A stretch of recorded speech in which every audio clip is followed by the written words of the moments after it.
Hey guys, Claire here, and in today's video, we're going to talk about all things Harry and Meghan. The Duke and Duchess of Sussex are featured in the latest trailer for an upcoming Disney special. Space Mountain was one of my favorite things. Still one of your favorite rides, by the way. Don't they look glowy and happy? The special in question is The Happiest Story on Earth, 70 Years of Disneyland, and it will be featured this Sunday, September 21st. Now, Meghan's former co-star Patrick Adams recently did an interview and talked about the travel hack that Meghan taught him, which she found to be genius. Meghan used to always teach, she clearly has like so many tricks of the trade and things that she's amazing at doing that most of us wouldn't think about doing. And she used to teach me about them. Because I was like me packing a bag was just throwing stuff in, and you can imagine like Meghan would be like, you pack a bag by folding it perfectly and putting, I don't know, am I going to get in trouble for saying this? She would put like dryer sheets in the bag when she packed a bag. I was like, that is so genius. I never would have thought of that. Let's go. Prince Harry recently celebrated his 41st birthday, and the Duchess shared this photo of her husband with a caption, "Oh, hi, birthday boy," with a flame emoji.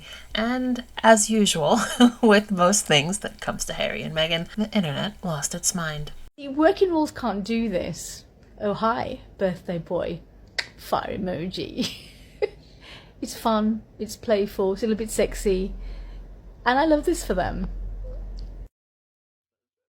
There were so many organizations and media sources wishing the Duke a very happy birthday. One of my favorite videos was from the Assistance League of Los Angeles. To me, it just really represented the way that Harry and Meghan's work really shines through. Additionally, just how much they've put into fostering relationships within their community in Los Angeles. All of us at Assistance League of Los Angeles, happy birthday, Harry. Thanks for leaving a legacy of giving and supporting youth here in LA. On behalf of everyone at Assistance League of Los Angeles, I want to thank all of the Sussex community for helping us raise over $30,000 in support of the youth here in Los Angeles. When it comes to emulating the Sussexes' motto of service is universal and show up, do good, no one beats the Sussex squad. And I have said this countless times when it comes to fandoms of public figures. I feel like the Sussex squad, supporters of Harry and Meghan, are some of the most giving and thoughtful communities. It just goes far beyond supporting a public figure. It's also about supporting organizations that do incredible work to help those in need. Ted Sarandos of Netflix recently did an interview with Emma, and of course, not surprisingly, the topic of the partnership between the Sussexes, mainly Meghan and with Love Meghan, came up. I had Meghan, Duchess of Sussex, on this podcast, and she spoke a lot about the type of partnership that you've done with her, which is like outside of the show, the As Ever brand. So is that the type of, I'm just trying to think about the mix and the various different parts of the business. Is that more of the direction that you'll go in that will set you apart from the other platforms? Yeah, look, I think what we have is cultural relevance. YouTube does too, but I would say that we have cultural relevance in a way that most outlets do not. That when you go to a dinner party and someone says, "Oh my God, did you see?" the chances are they have Netflix and they can go home and push play and watch it. Yeah, that's a very big thing. And in fact, I think one thing we learned early with Meghan, she has remarkable influence. Remarkable. So when we did the documentary on her and Harry, the trailer, when we ran the trailer announcing it, hundreds of people broke down every frame of the trailer and we note it. We're seeing this on a micro level right now. and the $20 shoes that she got from a village that was making these shoes sold out all over the world. And the $1,500 blanket that was on the chair sold out all over the world. That's some power. That's some influence. She has incredible power and influence. She could put, and I think that for me, it's like, okay, well, how can we enable this to be a more holistic thing? Yes. So that's what that relationship is But I mean, about. the consumer products business is a very different thing, right? Yeah. For you guys to go from having the data and understanding that a trailer with those two can do those type of numbers and then have the commercial impact to actually starting a brand, a physical and by the way, and the consumer documentary product. itself was also one of the most watched documentaries we've ever had. Wow. So it was successful by every measure. Successful by every measure. And he's not wrong. To this day, I continue to see so many people on social media talking about With Love Meghan and enjoying the products from As Ever. As a Latina, I am dubbing Meghan Sussex a Latina honoraria, an honorary Latina. So let me tell you why. I was rewatching season 2, episode 8 of her show. Her guest was Jose Andres, a Spanish chef. And for a minute there, they were speaking Spanish. And it just reminded me how impeccable her accent is. And to speak Spanish pretty fluently and to have that great of an accent is not an easy feat. It's not easy. I moved to Spain with my husband at the beginning of the year, and he's learning Spanish right now, and he's having trouble with the accent. And you can just tell she's proud of it. She's proud of her capacity to speak the language, her accent, and she appreciates the cultures, be it the Latin culture she experienced and the Spanish culture she experienced. And so, as a Latina, a Honduran Latina, I'm dubbing her a Latina honoraria. So moving and so natural. She is so approachable. And she was singing with me with the music together, with the hands together, singing together.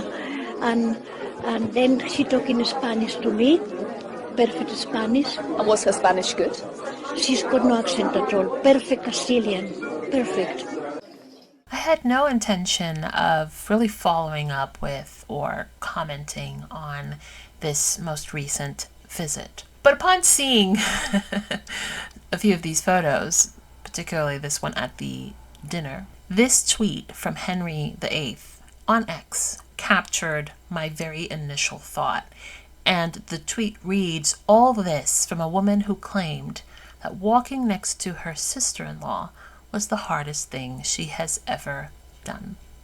Now, I do understand that in that role, there's soft diplomacy, even for people that you don't necessarily agree with, there's a certain measure of professionalism that is required. But we have seen situations where you can tell that she really wasn't happy. There's a certain type of smile that she has. And I'll just leave it at that. Yeah, let's just leave it at that. Also, did you guys peep that Rupert Murdoch was also in attendance at this state banquet? Yeah. The invisible contract, not so invisible after all. Oddly enough, his attendance really didn't seem to make a lot of headlines as far as I can see. If you guys have seen it, please let me know in the comments below. But each year, we see just how obvious it is that in time Harry and Meghan would leave. The sort of palace intrigues and relationships fostered seem to be very much out of alignment with who Harry and Meghan are. This particular piece from the artist Cold War Steve says a lot without saying a word, doesn't it? King's there, no kings anywhere. No kings here, no kings there, no kings anywhere. No kings here, no kings there, no kings anywhere. No kings here, no kings there, no kings anywhere. Now, we haven't spoken about this on this channel in quite a while, but Meghan's half-sister continues her fruitless court battle with Meghan. It's interesting to see other people wondering what I've always wondered. Who is financing this trivial, annoying, and fruitless pursuit? Who is paying Samantha Markle's lawyers? Seriously. So Samantha Markle, the older half-sister of the Duchess of Sussex, née Meghan Markle, is now appealing the dismissal of her defamation lawsuit against Meghan, because in the Oprah documentary and in the Meghan and Harry Netflix series, Meghan referred to herself as like an only child, or she said she grew up like an only child. And Samantha therefore thinks that that's defamation. Mind you, Samantha is like a decade and a half older than Meghan, so when Meghan was growing up, she was out of the house. And the thing I just want to know is who's paying for these lawyers? It can't be the book money. I actually read a little excerpt from the book, and can I just say, deranged. Okay, the part that I read, it was just like a short part where she's recounting a story of when Meghan was almost 1 year old, so a baby, and that she was eating blueberries and pushed some off of like the like little plate she was eating off of or whatever, and that the dad picked them up and Meghan was laughing like babies do, and Samantha was connecting this to Meghan being self-centered because she's like, we weren't laughing when we cleaned it up, and like saying that she's been like self-centered and cruel since birth. You're pathologizing infants? That's what we're doing. You have issues with your dad. If you felt like he put Meghan before you, then your issues are with your daddy, not with Meghan. Whole family's looking at, like, it's weird. You gotta follow the money. In this day and age, I feel like there's been a lot of conversations about public figures and celebrities and what they support, what they don't support, what they speak out about. The following commentary I personally found to be a very nuanced take on how Meghan sort of navigates the very turbulent waters that we are currently in. Recently, a clip of Meghan Markle may have come across your feed where she was asked a question about what she thought about the political direction of this country. She gave a very diplomatic, one could call LA answer, where she said she hoped people were living out their own personal values. That was not met very well in the comments. And yes, there's this irritation sometimes that the most privileged among us don't have to directly answer or get involved in the fray. But it brings up this other question that I wanted to ask you, especially since this audience is filled with so many fabulous Black women, which is, what is our place in a time of turmoil? Meghan, Duchess of Sussex, in pursuit of her goals, her protection, her peace, has changed and rebranded her life multiple times. Her decisions regarding her money, her time, and her work have been met with the kind of scrutiny a lot of you have felt in various ways throughout your own lives. She's had to pivot in public in a way that emotionally would be very difficult for most people to survive unscathed. And of course, right now, as you know, she's currently starring and creating her show Love Meghan, which is on Netflix. Her partnership with Netflix is this natural extension of this desire to build a brand outside of the fold of the royal family. Both seasons of Love Meghan and her brand as ever, these are not new, out of left field ventures for her. This is a return to her roots. She used to run a very successful blog called The Tig and would discuss her lifestyle and homemaking skills. And we should note, it's a calming, comforting type of lifestyle content and a way of living that was previously inaccessible for Black women in America. It was something that was actually legally kept from them. Black women have traditionally, of course, tended to the home, just not their own. Black women's place creating and protecting the domestic sphere is something that was part of being enslaved. It was something that even after enslavement, a lot of Black women found themselves with that as their only option because they were legally barred from education or accessing other vocations. There's a region in the South where Black homemakers were actually made illegal because the white women in that community realized that all these Black women who are now using their husband's paycheck from being in the military were no longer readily available to take care of their own homes. That's part of why it's so funny when a certain group of people come online to talk about how we need to bring back traditional values, because it reveals this ignorance that they don't know who it cost to make that context possible back in the day. Love Meghan can only exist in a society that has had some significant changes in what it views the Black woman's place in America. In the past, we had a Meghan who was very frank about what she thought about this administration and what she thought about politics. She has a fancy Northwestern private school education about politics and governance. Contrary to the British press, she is a very intelligent, well-read individual. This place where you're at the front of the protests, where you're very frank and open about policy and how it's affecting you, it has been a norm for Black women across the centuries, but it is no longer a given for Meghan. Meghan now has a choice to decide how vulnerable to make herself and her children. One of the downsides of marrying a modern prince and being the only Black member of a royal family is that you now need 24/7 protection because people want to hurt you. To leave the grip of the monarchy means to pay for that yourself. That's a very expensive bill, no matter how much Princess Diana gave you. And when you know that espousing some beliefs in a certain country with certain lack of regulations around certain items, you might be tempted to cool it in order to protect you and your kids.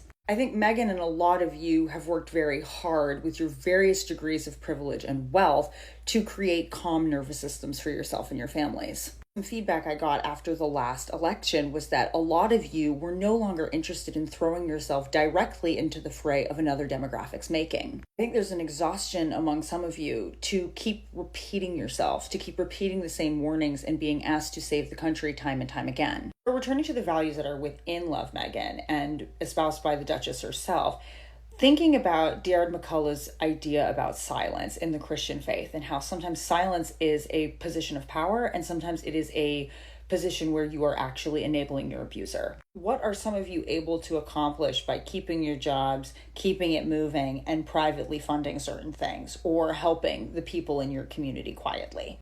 But what do we lose when there is an opportunity to speak up and speak out and people decide not to? What does the fancy black woman owe society in this moment? Does that change when you become a mother? Are you smart for trying to stay alive to fight another day? Or are you silencing yourself as a voice of change and power? I cannot imagine that any one black woman would have the same answers to all of those questions. I can absolutely understand the audience frustration that a star in a show about community and the power of love has a very diplomatic answer from its star about very real pressing concerns that are threatening those things. We know that Meghan Markle's voice holds power. We know that the people who make our domestic lives possible, who put our food on our tables, are in serious danger. That is a real critique that shouldn't get lost when we're thinking about individual protection. And maybe sometimes being brave and speaking up is the risk that our values ask us to take. And at the same time, I can absolutely understand a cynicism from black women like Meghan and you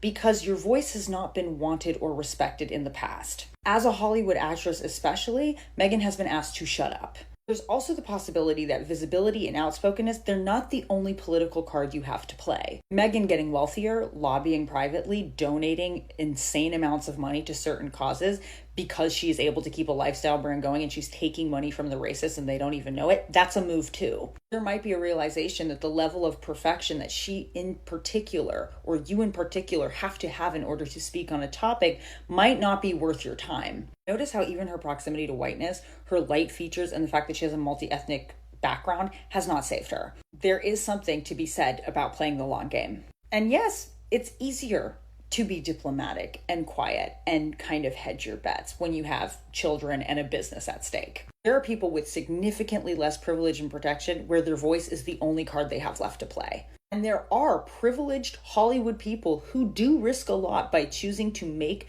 their beliefs known. There are powerful entertainment figures who understand that them voicing certain beliefs helps normalize something that might be considered fringe. And at the same time, as I'm going to keep saying, there's something to be said about black women being able to tune into Love Meghan and not see this lady fight for her life. I might not be alone in my irritation that there's this very clear, outspoken call for all black women to come to the front of the line when people don't even hold their own family and friends accountable. Like a lot of people, Meghan is absolutely in business for herself. But her business has also been calming content for the 92%, amongst other people. Nationally, there has been this call for the 92% of black women to recoup and reconvene. It's not a small or trivial thing for black women to sustain themselves and their peace in this time. We can't downplay how powerful it is to work with our hands to create calmer nervous systems, to nourish each other, and to create a beautiful space for our communities to gather matter. I don't know what checks powerful black women are cutting with racist money. I don't blame some of the black moms who have decided they don't trust people with their opinions. Increased privilege and protection through fame, it is something that somebody has to consider, but also what comes with it is an increased vulnerability. Now, granted, we also have to have policy to move forward. Solidarity and sacrifice, they are part of what we have to pay to get a society that treats us well. But a lot of you knew what the assignment was and you delivered. I don't think it's an accident that most of Meghan's audience are saying we were not the people that aimed at our own feet. Not every lesson is ours to learn. I think Meghan knows that most of her audience is in this period where they want to just donate money and take care of themselves as they try to live through this time. The recipes in Love Meghan, they don't change a system of violence. They don't undo systemic bias. They don't even change necessarily the fabric of the society, but they can care for the people within it. Can provide a bit of love and softness, just like some of your favorite black creators on here, to a people who have been asked to be tough all the time. What an interesting and nuanced commentary. So let me know in the comments. Do you agree? This article coming out in 2025 is hilarious to me. It was obvious back when the Sussexes left, but didn't want to leave, when they wanted that half-in, half-out solution. It was obvious that they were more powerful together as a team. But William and Charles and the staff are so short-sighted. They called the four of them the Fab Four, and it really could have been, except for that Charles and William became petty about the popularity that Harry and Meghan were showing across the country and whenever they went on a royal tour. It seems like the British media is only waking up to this now, which is insane and ridiculous, and I'm pretty sure that they saw this coming years ago. But again, they bit off their nose to spite their face. They wanted to be mean and nasty about Harry and Meghan and have them stay in the country and have access to them. And that's just not the way it went, is it? I was not prepared to listen to a post today that was going to make my blood boil. And then here I scroll into this post about a woman who is ranting about Prince Harry. Now, my suspicion is possibly this woman is not old enough to have lived through the real-time experience of having Princess Diana and Princess Diana news unfolding in front of her very eyes. But I can't quite tell how far apart we are in age, because I cannot imagine a person being close in age to me and being able to think that Prince Harry, I cannot think that somebody would have her opinion stated so loud and wrong. Not just that she was loud and wrong, it was that she was almost seething that Prince Harry had the audacity to disrespect his family, that he should have been grateful for his family. Writing the book Spare is the most upsetting thing. It just shows what a person he is for disrespecting the royal family that he should have just been grateful for being a part of. He should have just kept quiet and be thankful that he had everything he had.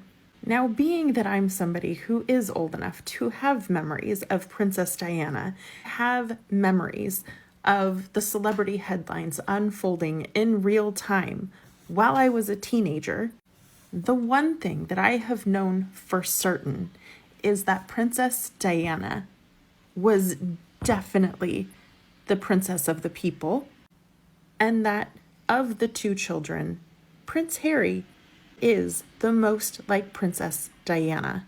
And let me tell you, I have known for a very long time since her passing that Prince Harry is not only the living, breathing version of her heart, but he is also the living, breathing version of her revenge and her healing.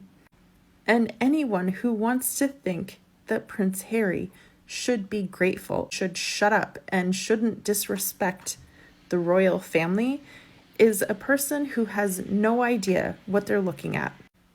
Because what Prince Harry has been doing is everything that I have been standing by on the sidelines, absolutely immensely proud of him for doing.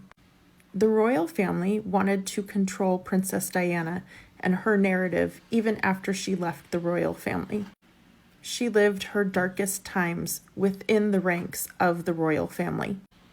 And when she got out, she was going to make it known. She was going to live her life according to her.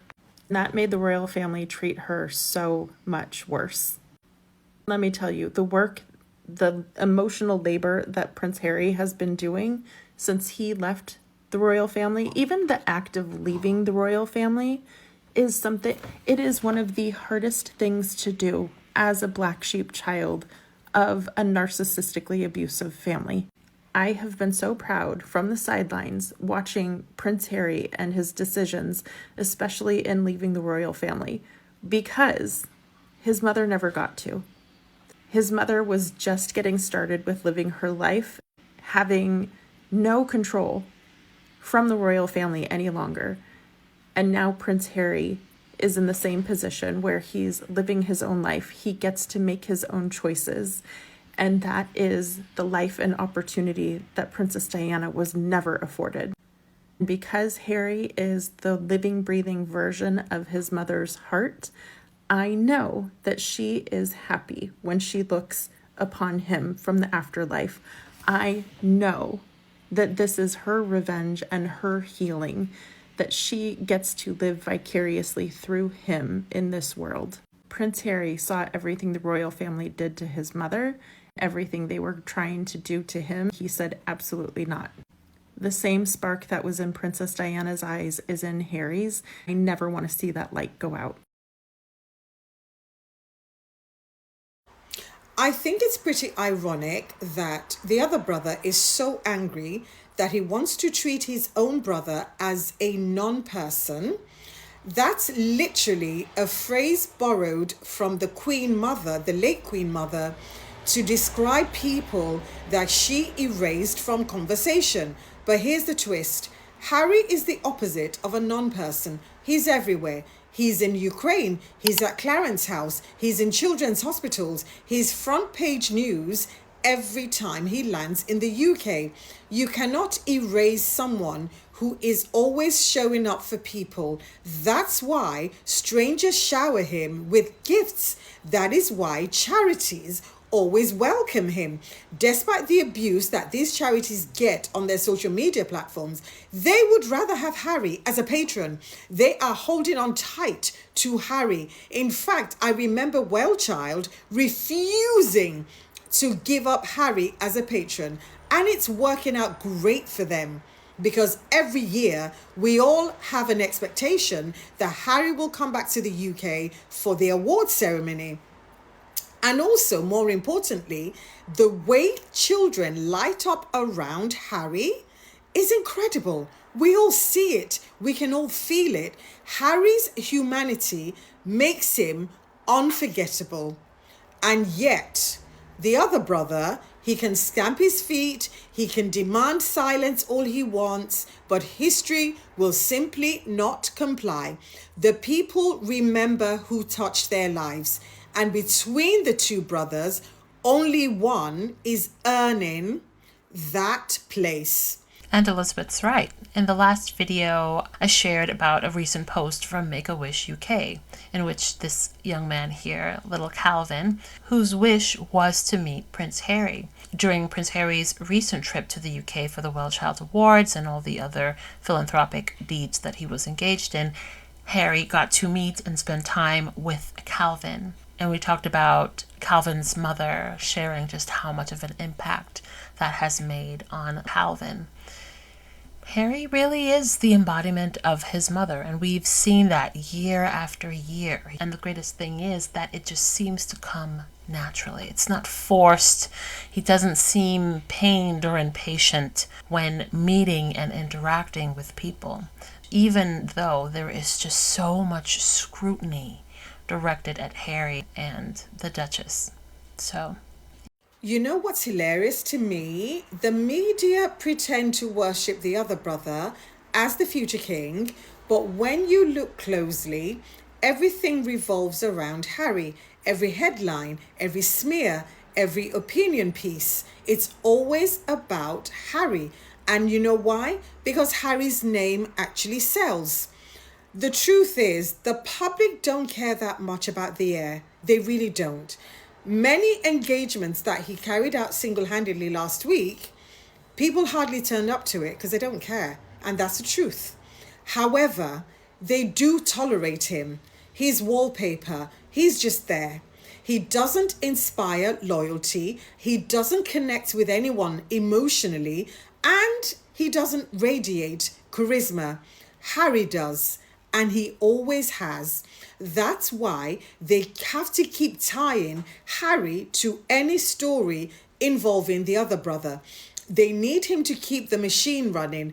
And the irony is that the other brother actually fuels that. He leaks, he briefs, he feeds the press just enough poison to keep Harry in the headlines.